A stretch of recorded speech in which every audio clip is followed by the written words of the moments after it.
We got our first taste of the Phantek's NV7 at CES earlier this year. Leo was there to give us his opinions on the specifications and a rundown of some of the features. There were some questions left on the table after that video that Leo was unable to answer, but today I'm here with the NV7 to do a build and a full review, so hopefully I'll be able to answer those questions for you. So stick with me and let's find out just how good this new case is from Phantek's.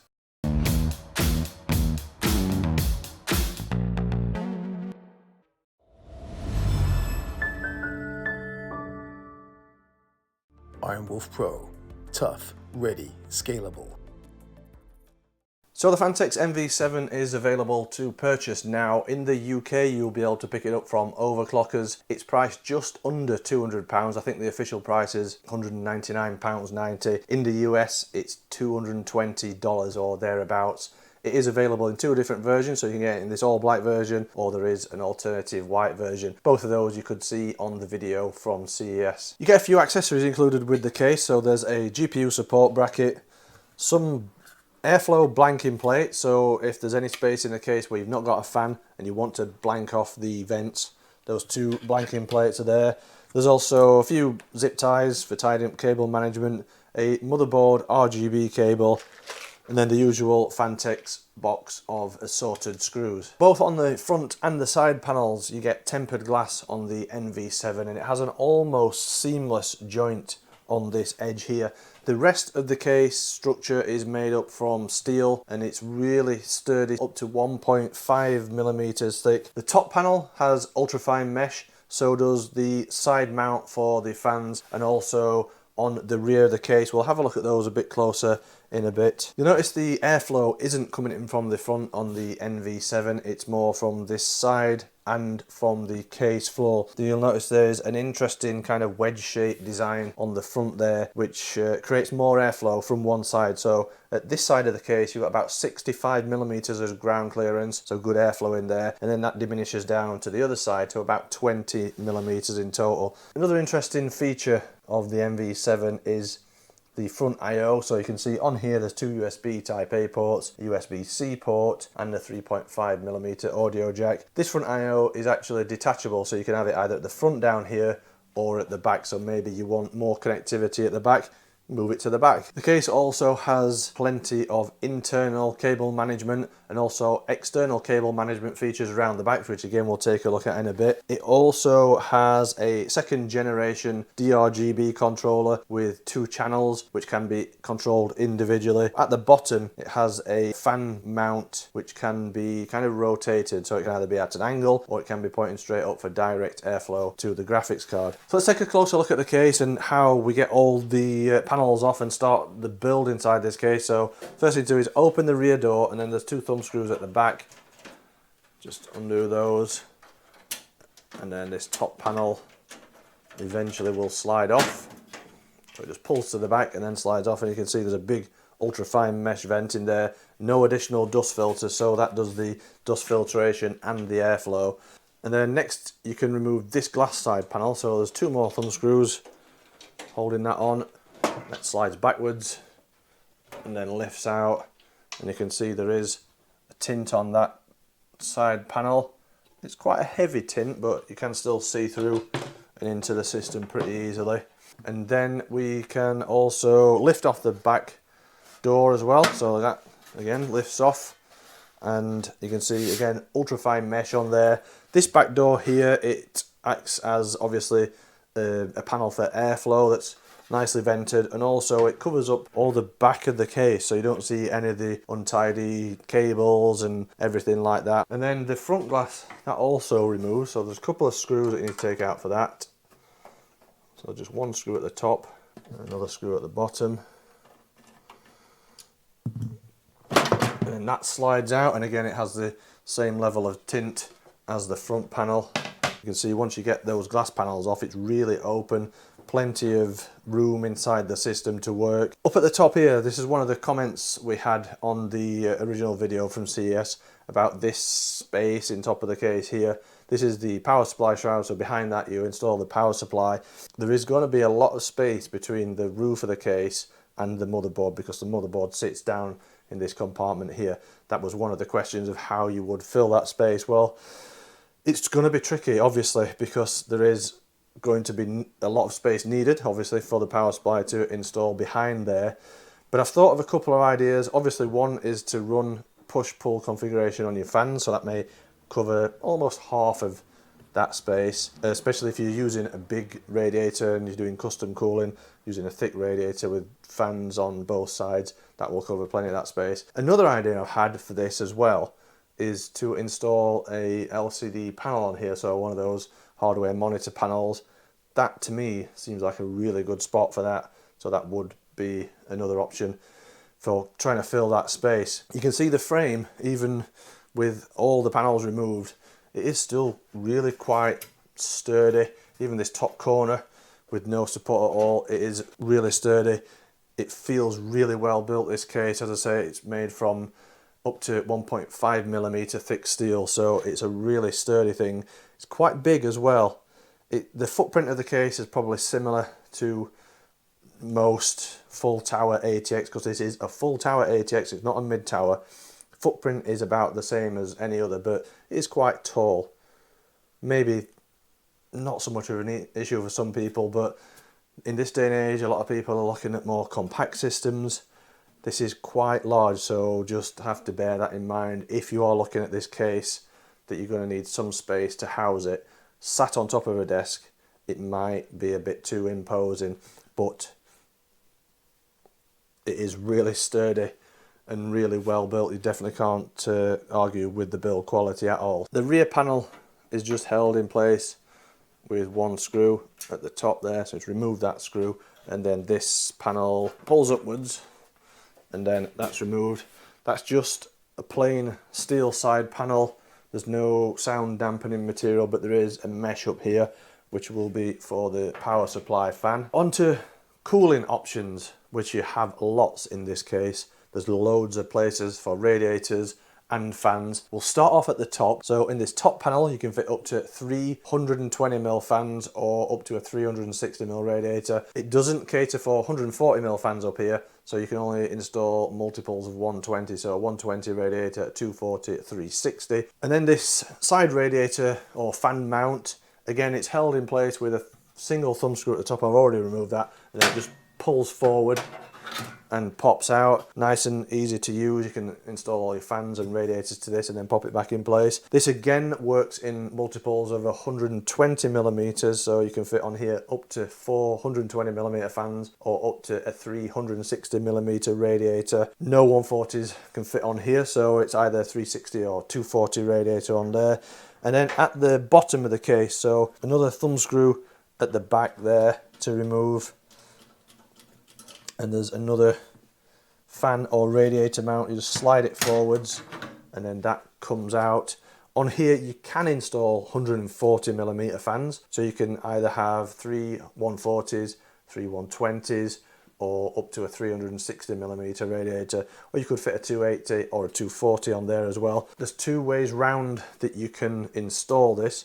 So the way that it was in before, that way, and that kind of gives it a bit of an angle, or if you just flip it around the other way and pop it back in, then it mounts it flat and it gives you better direct airflow up to the graphics card. So again, that's another removable fan bracket. That's a useful feature to have. But that's not all. On the back of the case here, there's another 2 fan mounts. So on here you can install up to 220mm fans or up to a 240mm radiator.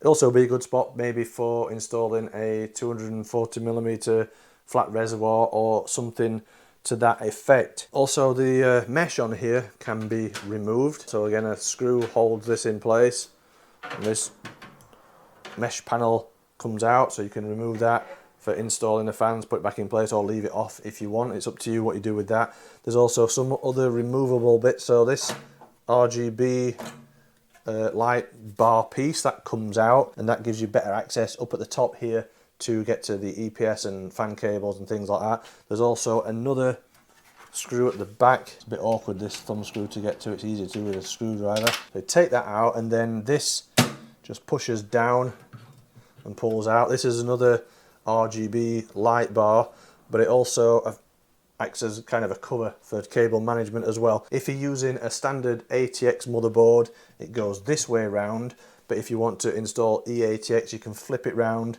and install it the opposite way, like that. And that gives you a little bit more space for cable management with an eATX board. You can install up to eATX motherboards in here, so that obviously includes ATX, micro ATX, mini ATX motherboards as well. At the back there's 8 PCIe slot cutouts. And then in terms of clearances, so the maximum GPU length is 450 millimeters and the maximum GPU width this way is 185 millimeters, which sounds like plenty of space even for the biggest NVIDIA 40 series cards.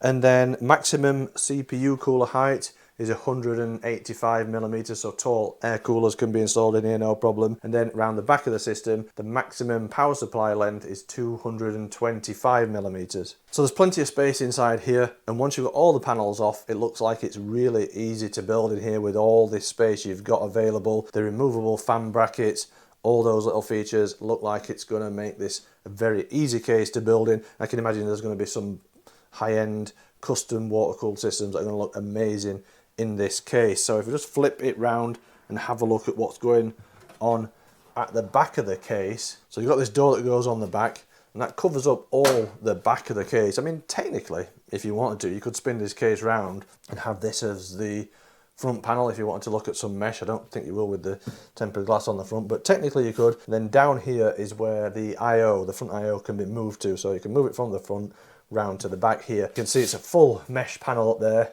and if we just open this up, it does slide off, can be removed for the installation process and cable management. So here is the power supply mount up at the top. There's those 220mm fan mounts there. I/O cutout for the rear I/O on the motherboard, 8 PCIe slots, and then you've got these cable combs, are they, I guess, for cable management. So the power supply cable will run down this one that's slightly larger, and then the smaller cables from, say, your keyboard and mouse and USB cables will be able to be managed into these cable management combs. You can then either run them down and through these other combs at the bottom here and have them coming out that way, or there is a rubber grommet down at the bottom there. You can run them all through that and have them either coming out the back here, maybe even coming out of the side as well. So a couple of options with your cable management there. And then if we flip it round even further, you can see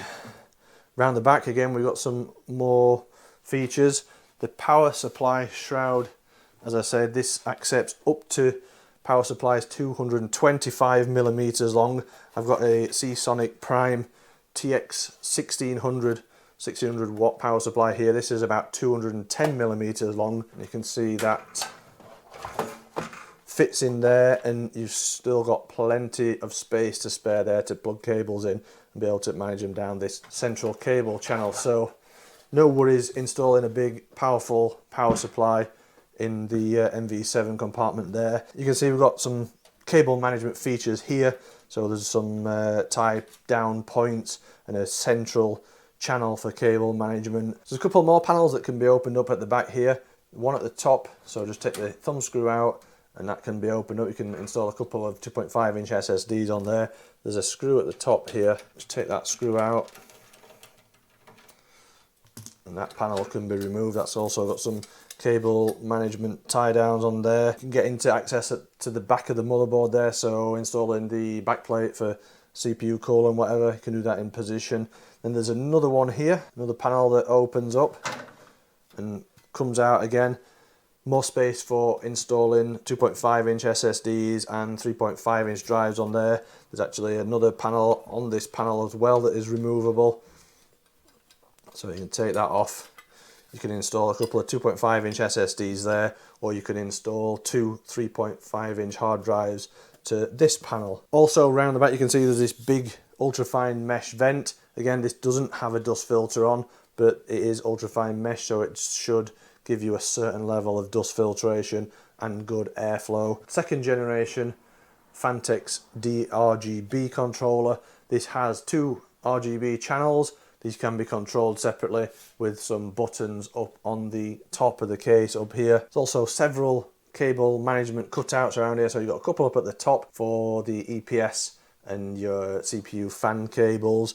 Down the side here are the big ones with grommets on for the 24 pin and possibly PCIe. Then you've got 3 more down at the bottom here as well. With the case turned around this way, you can see the opening better at the back there for airflow. So I say at the back here you've got around 65mm of ground clearance. The only removable dust filter on the case there, so that pulls out. It's just a woven fabric mesh style dust filter that pulls out pretty easily and can be cleaned outside of the case. If we just flip the case over, you can see the big opening for the airflow at the bottom. You can also see these wedge shaped legs. There's 4 anti-vibration rubber feet on the bottom of those legs, and you can also see here the grommet for the cable management and the space for the rear I/O, the front I/O to be moved to the rear. So onto the build. We've got a pretty high-end spec system going into the Phantek's NV7 and lots of fans. For the CPU, I've chosen an AMD Ryzen 9 7900X, 12 cores, 24 threads. Motherboard is this X670 Aorus Elite AX from Gigabyte. Graphics card also from Gigabyte is this 7900 XT Gaming OC. For storage, I'm just going to be using a single M.2 drive. It's the WD Black SN850.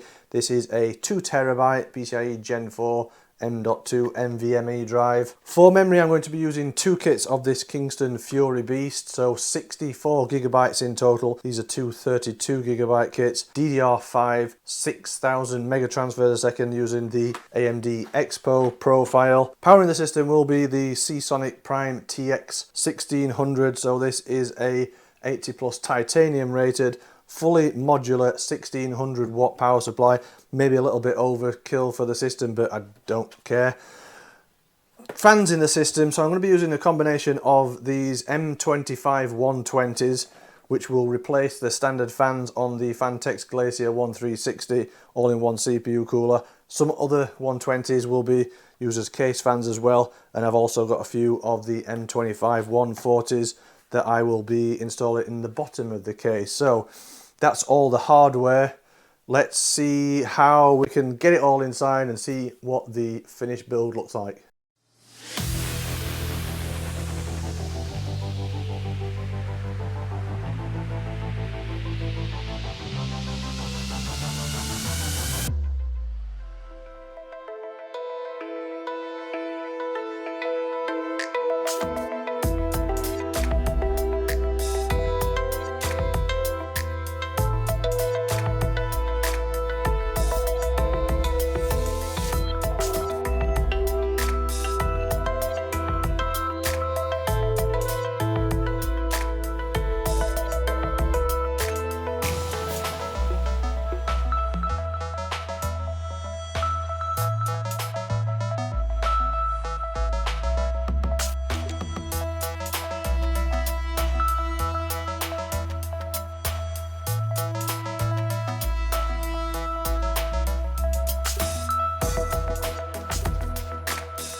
So that's the build complete. As you can see, I've managed to fit 12 fans in total, 12 of the Phanteks M25 fans. So there's 4 down the side, 3 up the top, which was switched out for the stock AIO cooler fans.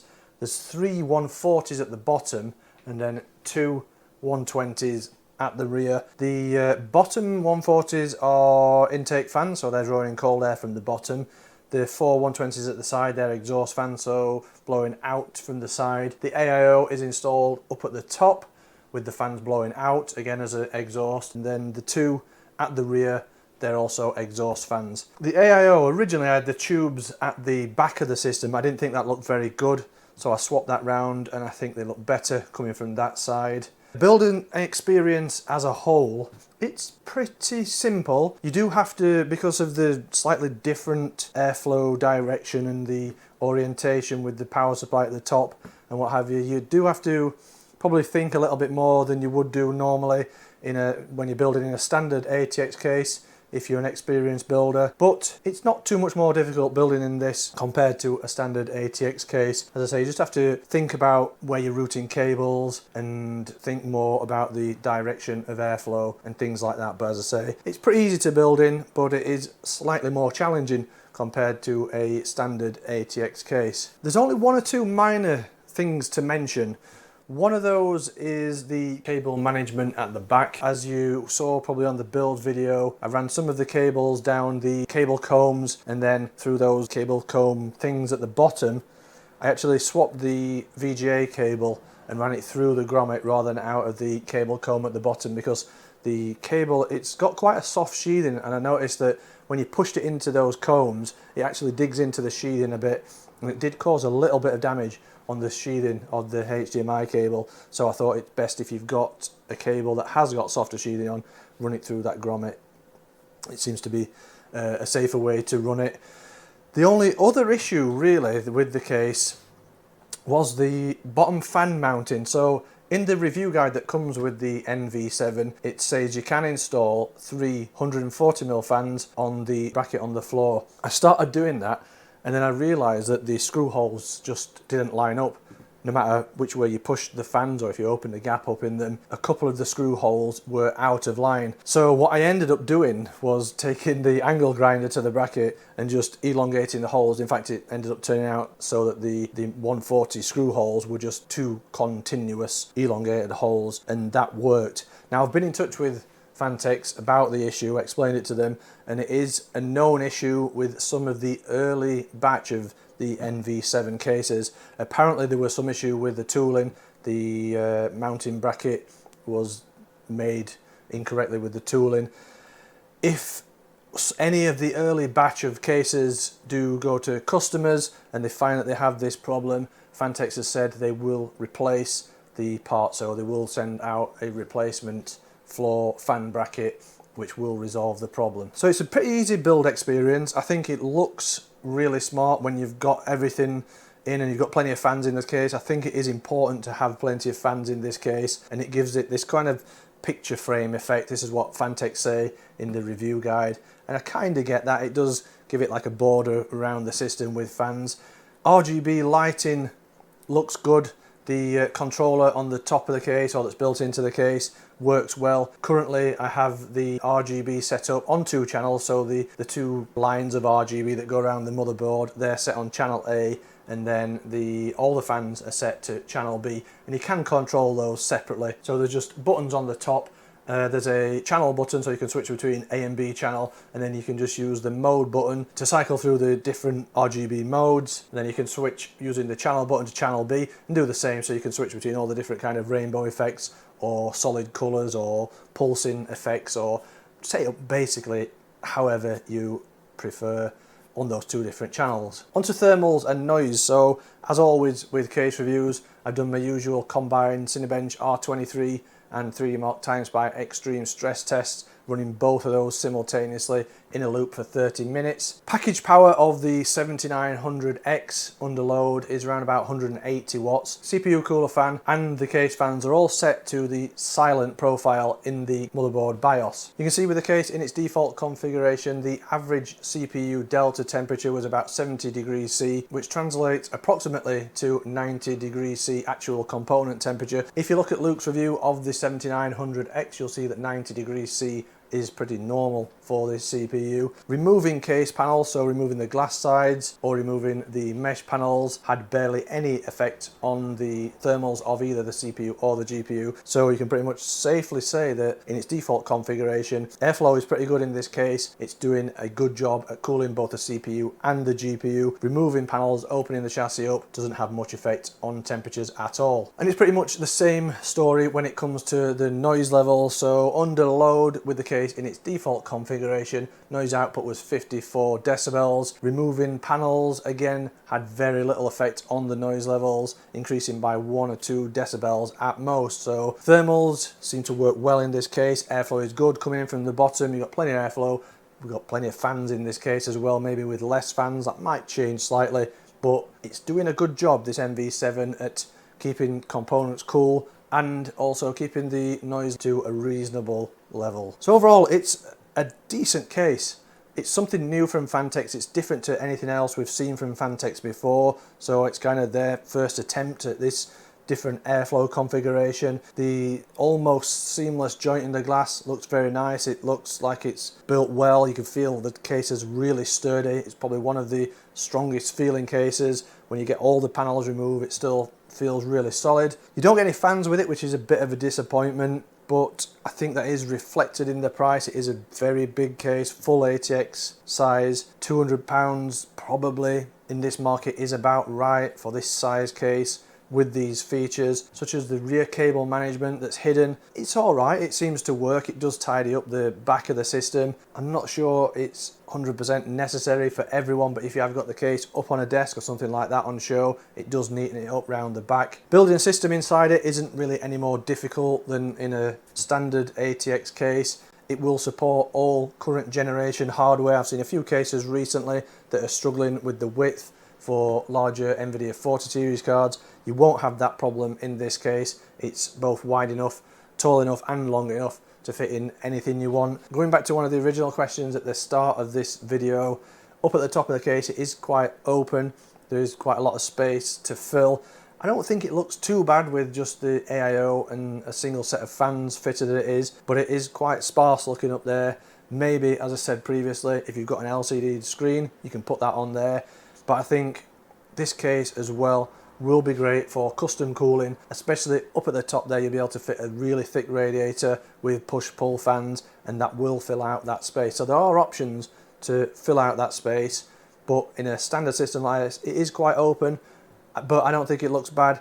Other things like the cable management cover down the side of the motherboard, can see what they're trying to do with it, but it does slightly interfere with the 24-pin cable. If you want to have it in a nice loop, if you've got some custom cables and you want to put combs on there, it does interfere a bit. It's probably better without that, but it does neaten up that side of the motherboard as well, so I can see the positives and negatives as that. You can always take it off if you wanted to, but I think it does look better with it on, with those RGB lighting effects.